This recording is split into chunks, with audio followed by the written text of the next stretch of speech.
বাংলা নববর্ষ আমাদের সংস্কৃতিতে কিভাবে এলো তা জানতে হলে আমাদের অবশ্যই বাংলা নববর্ষের ইতিহাস সম্পর্কে জানতে হবে। পয়লা বৈশাখ বা পয়লা বৈশাখ পালন করা হয় বাংলা বছরের প্রথম মাসের প্রথম দিনে। এই বাংলা বছর বা বাংলা পঞ্জিকা কিভাবে এলো? প্রথমে সৌরপঞ্জি অনুসারে বাংলা মাস পালিত হতো অনেক প্রাচীনকাল থেকেই। তখনও আসাম, তামিলনাড়ু, ত্রিপুরা, বঙ্গ, পাঞ্জাব প্রভৃতি সংস্কৃতিতে বছরের প্রথম দিন উদযাপনের রীতি ছিল। তাহলে বাংলা নববর্ষের ইতিহাসে বাংলা 12 মাস কিভাবে এলো আর এর দিন ক্ষণ কিভাবে ঠিক করা হলো?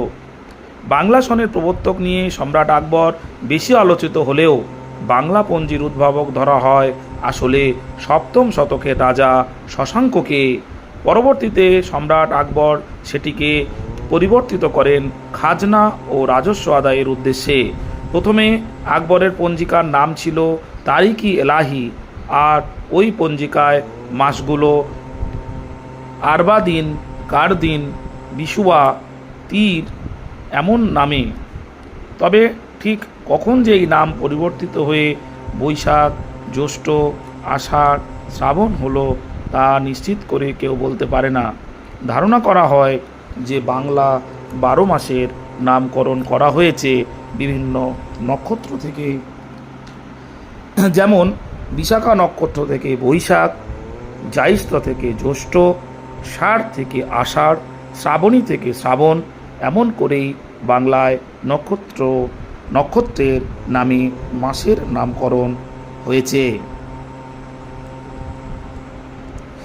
বাংলা নববর্ষের শুভেচ্ছা বিনিময় নিয়ে দুটি গোত্র লক্ষ্য করা যায়।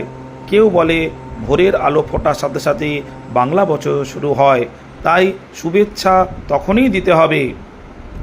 আর অপর পক্ষ বলে ইংরাজি পঞ্জিকার ন্যায় রাত 12টার পরেই পয়লা বৈশাখের শুভেচ্ছা বিনিময় করতে হয়। আসলে কোনটি সঠিক? ভোরের আলো ফোটার আগে কি আমাদের দেশে নববর্ষের শুভেচ্ছা জানানো যাবে না? যেহেতু আধুনিক বাংলা পঞ্জিকা গ্রিগরীয় পঞ্জিকা অনুসরণ করে, তাই সে নিয়ম অনুযায়ী রাত 12টার পরেই আমাদের নতুন বছর শুরু হয়। তাই আমাদের দেশে আমরা রাত 12টার পরেই বাংলা নববর্ষের শুভেচ্ছা জানাতে পারি।